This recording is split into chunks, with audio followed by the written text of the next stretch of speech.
I had never seen Orion Citadel so quiet. The largest orbital station in known space usually echoed with diplomacy, trade, and ceremony.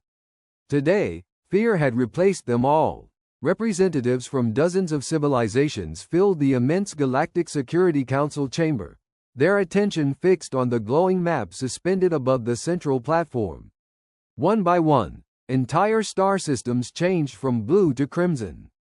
Research colonies had vanished. Military fleets had disappeared. No distress calls. No survivors. The cause was always the same. The apex predators. No one knew where they came from. No one had ever captured one alive. Every attempt to destroy them had ended in disaster. Even the oldest empires, civilizations that had ruled the stars for tens of thousands of years, admitted they had no answer. I sat silently in humanity's seat near the back of the chamber, unnoticed among legends. My name was Ethan Miller, and compared to the ancient power surrounding me, I represented one of the youngest civilizations in the galaxy. As the final red sector appeared on the hologram, Supreme Chancellor Valoran spoke only 6 words. "We are running out of time." No one spoke for several long seconds after Chancellor Valoran's warning. The silence felt heavier than any argument. Around the circular chamber, admirals, scientists, and diplomats stared at the crimson sectors spreading across the holographic galaxy. Entire regions of civilized space had simply vanished. Worlds that had taken centuries to colonize were now nothing more than dark gaps on the map. The first voice belonged to Grand Admiral Korvik of the Vor-Kai Empire. "We must seal the infected sectors immediately," he declared. "Collapse every jump gate. Destroy every transit beacon. If necessary, sacrifice the colonies before the creatures spread farther." A wave of uneasy agreement followed. Several military commanders nodded without hesitation. To them, abandoning billions of civilians was no longer unthinkable. It was mathematics. "Better to lose 30 systems," another admiral said, "than 300. My stomach tightened. They weren't discussing battle plans. They were deciding which civilizations deserved to die. The hologram shifted again, displaying evacuation routes that ended abruptly in red warning symbols. Every rescue attempt had failed. Fleets sent to recover survivors had disappeared without explanation. Even automated probes transmitted only a few seconds of distorted footage before falling silent. "The apex predators adapt too quickly," announced Chief Xenobiologist Saris Null. "They learn every weapon we deploy. Plasma, antimatter, graviton lances. Each becomes ineffective after repeated exposure." Another scientist stood. "We have exhausted biological analysis." A strategist followed. "We have exhausted military doctrine." Then the Chancellor spoke again. "If our greatest minds cannot stop them, then perhaps someone sees what we have overlooked." His gaze swept across the chamber. "The Council hereby summons every recognized survival expert, military strategist, and xenobiologist within known space." Hundreds of names appeared above the chamber. Decorated generals, legendary hunters, scientists whose discoveries had reshaped civilizations. I read the growing list in silence. No human names appeared. No one even considered asking Earth. I remained where I was, quietly watching the greatest powers in the galaxy search for answers they could not find. My name had never been announced, and I doubted anyone in the chamber even remembered I was there. Humanity's chair occupied the outermost circle of the council, a polite reminder that we had earned membership, but not influence. That suited me just fine. I wasn't a career diplomat. Before accepting Earth's appointment to the council, I had spent 12 years as a search and rescue specialist in the Rocky Mountains of Colorado. Avalanches, wildfires, flash floods, missing hikers. Those had been my world. Out there, panic killed faster than cold, and the first rule of survival was always the same. Observe before you act. The Chancellor continued calling distinguished experts to the central platform. Ancient tacticians stepped forward, each presenting another failed strategy. One advocated larger fleets, another demanded stronger orbital defenses. A third insisted the only answer was complete planetary sterilization wherever the creatures appeared. Every proposal ended with the same conclusion. It had already been tried. I leaned forward slightly, studying the attack patterns still rotating above the chamber. The red sectors weren't random. They followed routes that reminded me of something I had seen long before leaving Earth. I couldn't prove it yet, but the thought refused to leave my mind. A heavy voice interrupted my concentration. "You there, human?" I looked up. Grand Admiral Korvik was staring directly at me. "I understand Earth insisted on sending an observer." Several delegates finally turned in my direction, noticing me for what felt like the first time. Korvik folded his arms. "Tell me, Representative Miller." His tone carried no hostility, only disbelief. "After everything you have seen today, do you truly understand how dangerous these apex predators are?" Dozens of alien eyes settled on me, waiting to hear what the youngest civilization in the council could possibly say. The chamber became so quiet that I could hear the faint hum of the holographic projector above our heads. I met the Admiral's gaze without the slightest urgency. Every face in the chamber waited for my answer, expecting hesitation or an apology for humanity's inexperience. Instead, I smiled. "They warned me about the galaxy's deadliest apex predator," I said calmly. "I simply asked which one I'd already eaten." For a heartbeat, nothing happened. Then the chamber exploded with laughter. The booming voices of towering warlords echoed beneath the crystal dome. Even dignified diplomats struggled to remain composed. Several delegates struck their desks in amusement, while translators worked frantically to explain why a human representative believed he had eaten a creature more dangerous than the monsters consuming entire star systems. Grand Admiral Korvik laughed the loudest. "You expect us to believe that?" he asked between bursts of amusement. "I expect nothing," I replied evenly. Commander Drak Ven, the Council's most celebrated survival instructor, slowly rose from his seat.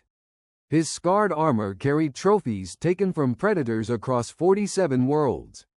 Every cadet in known space studied his campaigns. He looked at me as though I were an overeager student. "Representative Miller," he said, "your species has explored the galaxy for scarcely a generation. Mine has survived death worlds for 12,000 years. We have catalogued thousands of apex predators.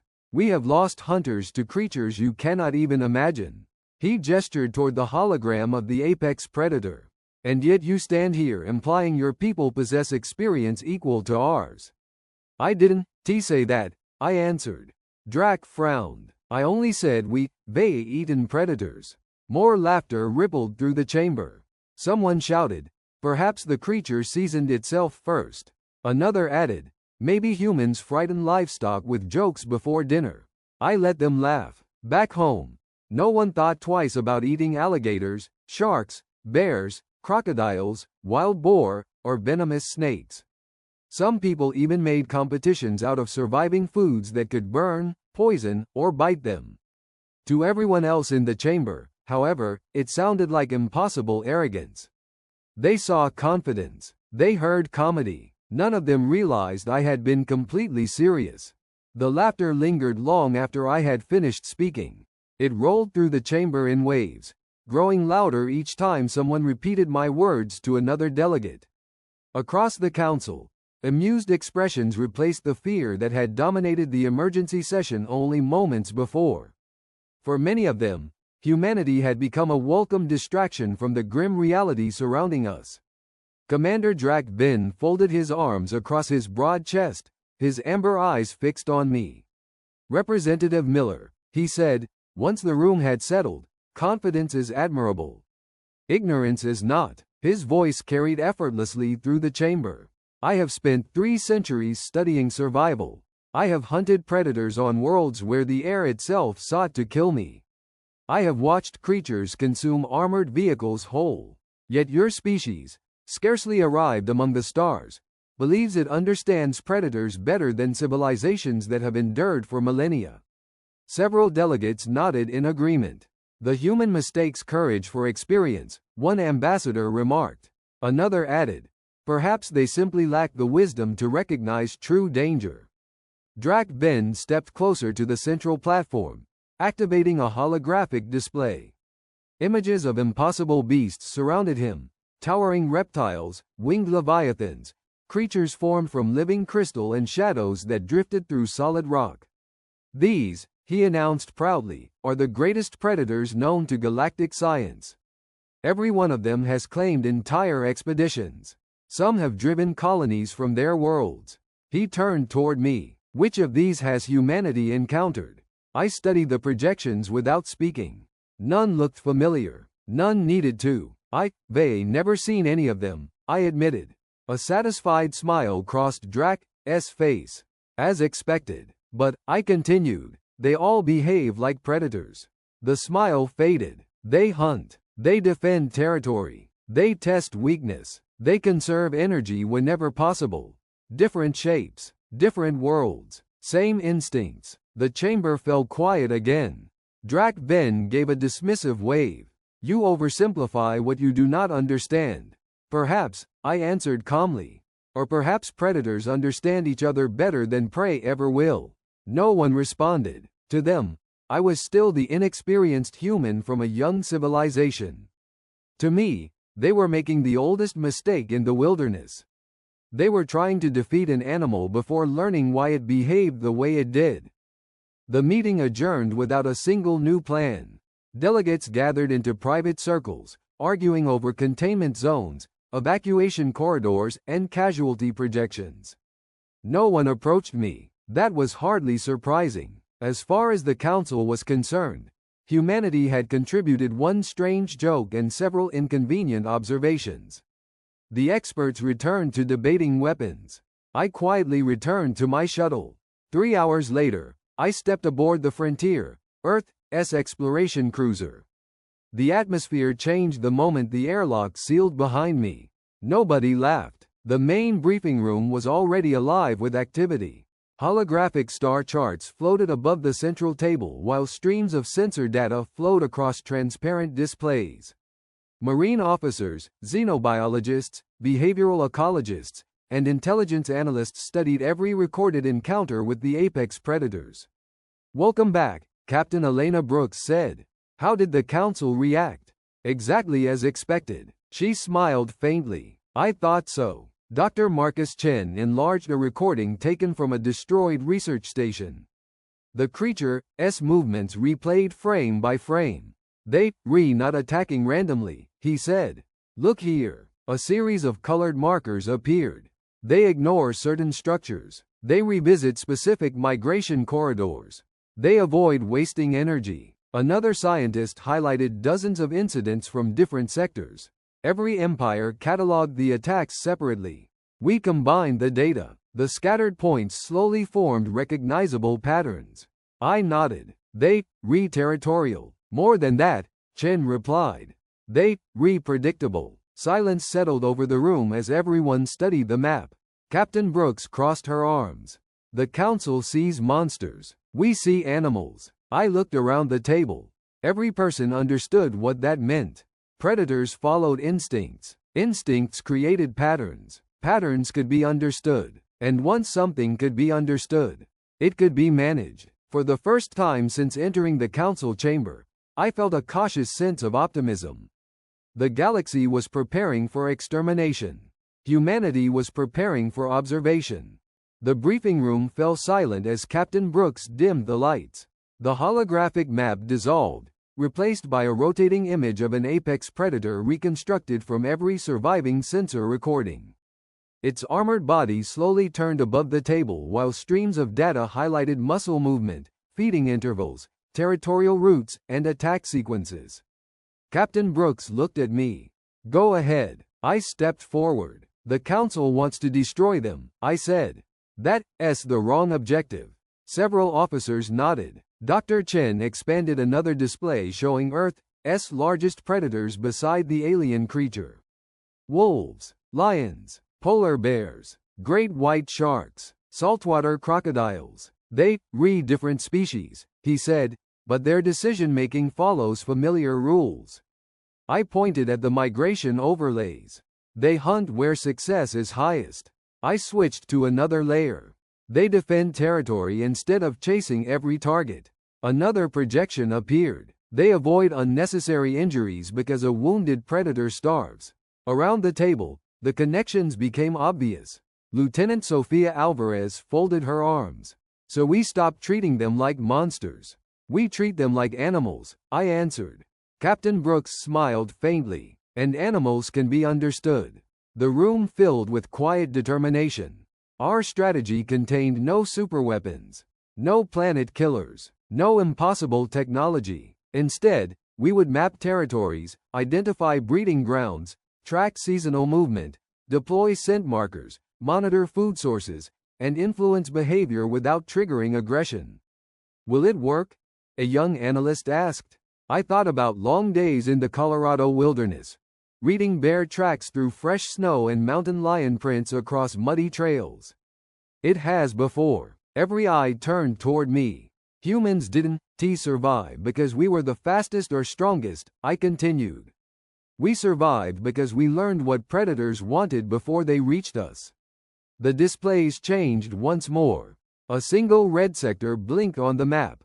Our destination, a region every major civilization had officially abandoned. Captain Brooks rested both hands on the command table. Prepare the expedition. No cheers followed. No dramatic speeches. Everyone simply returned to work. If our theory was wrong, we would disappear like every expedition before us.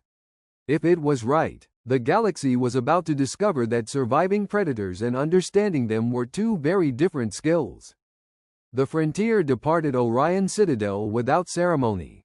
No escorts, no speeches, and no promises of rescue. As our cruiser accelerated into faster-than-light travel, the Council fleets remained behind, watching our departure from a safe distance.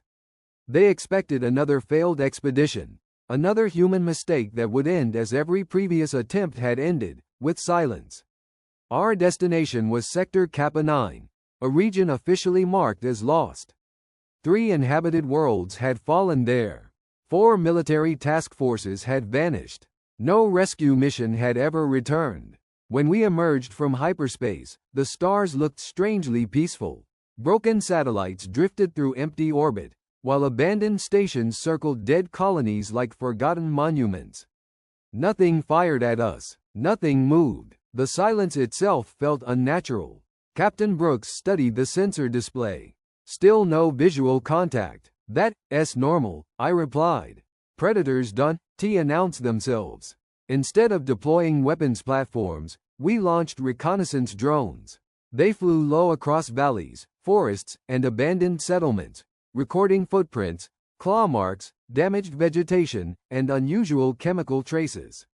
Every observation was added to our growing behavioral map. Dr. Chen smiled as fresh data arrived. The migration corridor matches our prediction. Lieutenant Alvarez placed another marker across the hologram.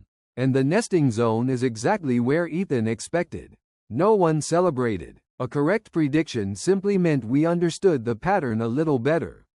Next came the scent markers. Instead of explosives, unmanned probes released carefully engineered chemical compounds based on samples collected from previous encounters.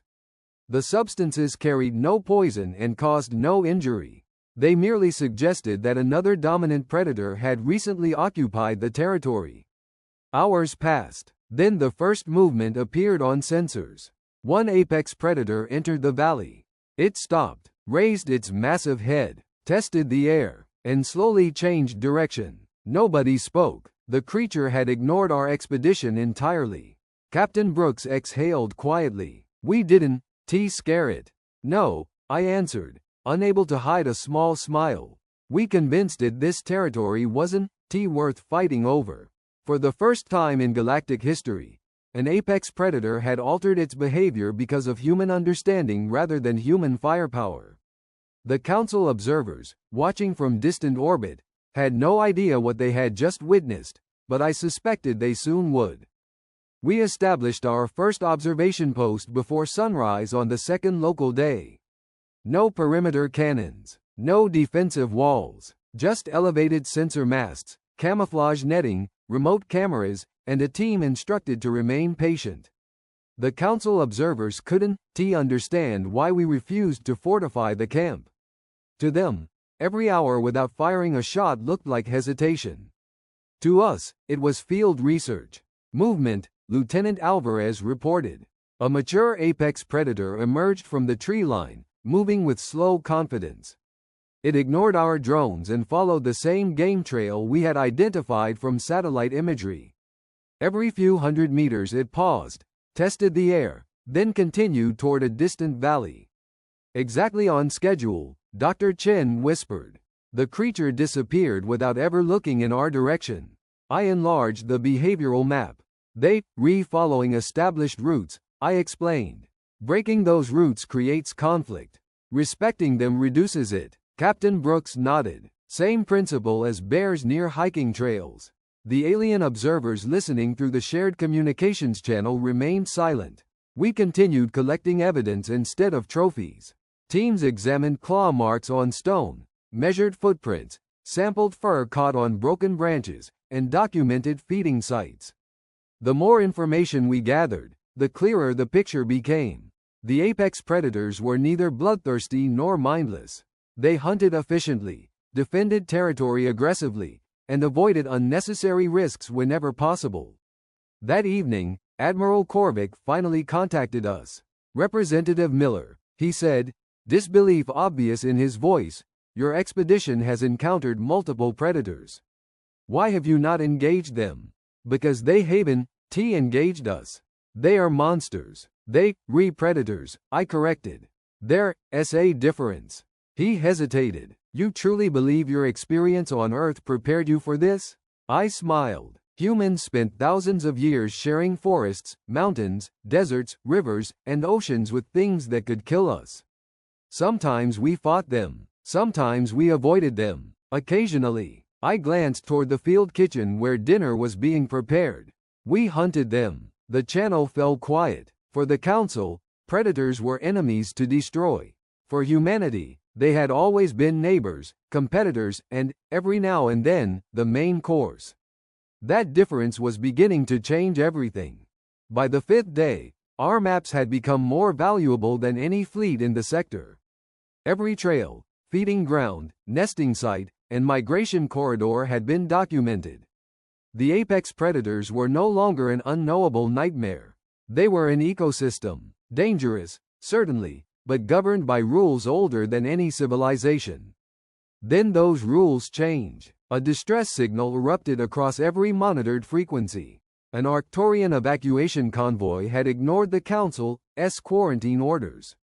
Thousands of civilians were fleeing through Sector Kappa 9, believing speed offered safety.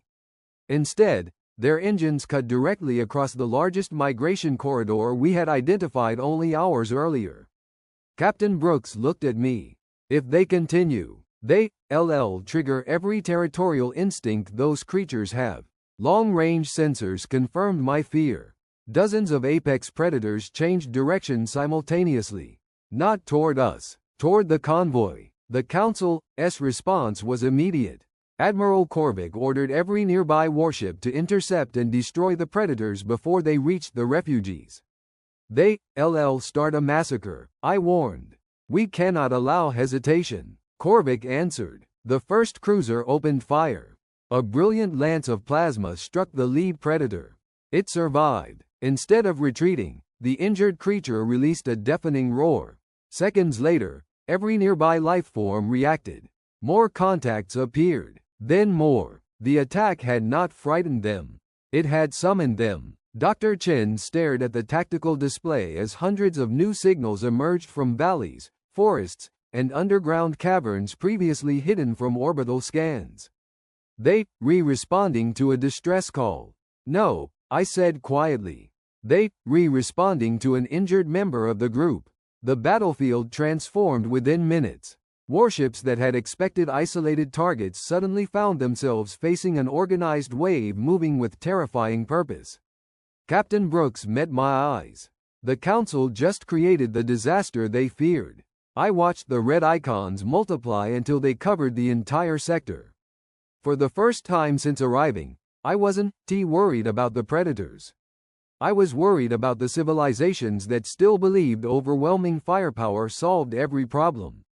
I watched the tactical display fill with crimson markers until individual contacts merged into a solid wave. The Council fleets answered with more fire.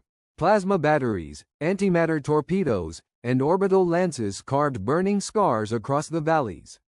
Every explosion destroyed rock, trees, and predators alike. Every explosion also drew more of them from the wilderness. They, reinforcing, Lieutenant Alvarez whispered.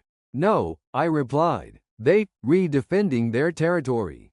Captain Brooks immediately transmitted on every Council frequency. Cease bombardment. Withdraw all strike craft. You are escalating the behavior.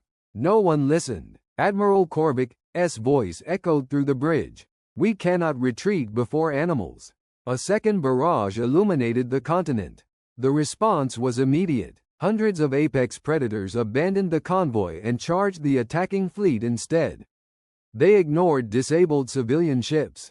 They ignored drifting wreckage. Every instinct focused on the source of the aggression. Dr. Chen pointed at the telemetry. They, selecting combatants. The realization struck everyone at once. The predators were not conducting indiscriminate slaughter. They were removing what they perceived as the greatest threat. Captain, I said, we still have one chance. She nodded before I finished. Operation Shepherd. The frontier accelerated toward the migration corridor instead of the battle. Cargo drones launched from our hangars carrying hundreds of chemical beacons prepared during the previous week. One after another, they descended across the mountains, releasing carefully calibrated scent markers that mimicked the presence of an enormous territorial predator. The pattern stretched for hundreds of kilometers. An invisible wall. The leading apex predator stopped. Then another. One by one, the massive creatures lifted their heads, sampled the air, and hesitated. The charge slowed. The front ranks turned. Soon the entire wave shifted away from the convoy and followed an alternate valley exactly as our models predicted. Silence filled the bridge. We had not defeated them. We had redirected them. Behind us, the Council fleets stared in disbelief as a catastrophe that thousands of weapons had failed to stop dissolved because humanity understood one simple truth. Every predator would rather avoid a costly fight than win one. No celebration followed. The bridge remained silent as the last apex predator disappeared beyond the western mountain range. The civilian convoy continued its escape untouched, while the Council fleets drifted through the battlefield surrounded by burning wreckage of their own making. Their weapons had achieved nothing except proving our analysis correct. Then Admiral Korvic requested a direct transmission. His expression was different now. Not angry, confused. Representative Miller, explain what happened. I looked at the tactical display before answering. You believed every problem required destruction. And you did not? No. He frowned. You redirected an entire migration. We redirected a misunderstanding. The words lingered between us. Dr. Chen stepped beside me and projected our completed behavioral model onto every Council flagship. Thousands of observations appeared together for the first time. Feeding cycles, territorial boundaries, breeding regions, warning displays, movement speeds, and environmental preferences. Individually, each discovery had seemed insignificant. Together, they revealed a complete ecological system. Captain Brooks folded her hands behind her back. The apex predators are not invading the galaxy. She paused. The galaxy expanded into their habitat. No one interrupted. For centuries, the great civilizations had assumed every unexplored sector belonged to whoever claimed it first. Colonies spread without studying native life. Mining operations fractured nesting grounds. Military patrols crossed migration corridors. Every response to retaliation had been larger fleets and heavier weapons. The Council had mistaken defense for conquest. Korvic lowered his eyes. We started this, I answered honestly. Without knowing. Silence filled the channel again. Finally, another voice emerged. It belonged to Drac Ben, the same scientist who had laughed when I compared predators across worlds. I believed humans were fortunate survivors, he admitted quietly. I was wrong. I shook my head. No, he looked surprised. We survived because we paid attention. The transmission ended moments later. Across the sector, Council ships began withdrawing from protected territories instead of advancing deeper into them.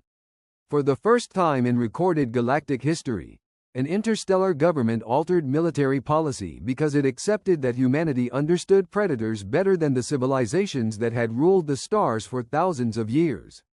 The Council declared the Kappa 9 emergency over 72 hours later.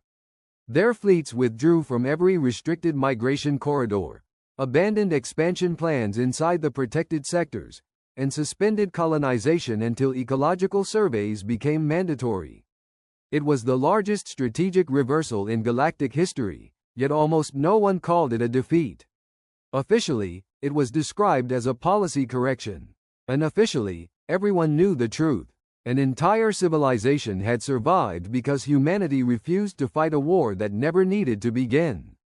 Before leaving the sector, I requested one final survey flight. The frontier crossed the valley where the first apex predator had turned away from our scent markers. Nothing remained except enormous footprints slowly filling with rainwater. Herds of native herbivores had already returned. Life was continuing exactly as it had before the galaxy arrived. Captain Brooks stood beside me. Do you think they ever understand? I watched a distant predator emerge briefly from the forest before disappearing into the mountains without acknowledging our presence. They don't have to. She smiled. The Council. I considered the question for a long moment. They understand the lesson.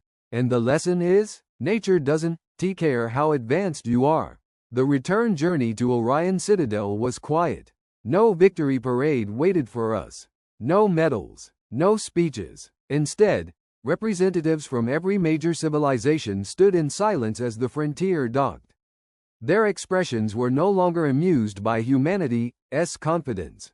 They were unsettled by humanity's familiarity with danger. Drac Ben approached me before the final council session began.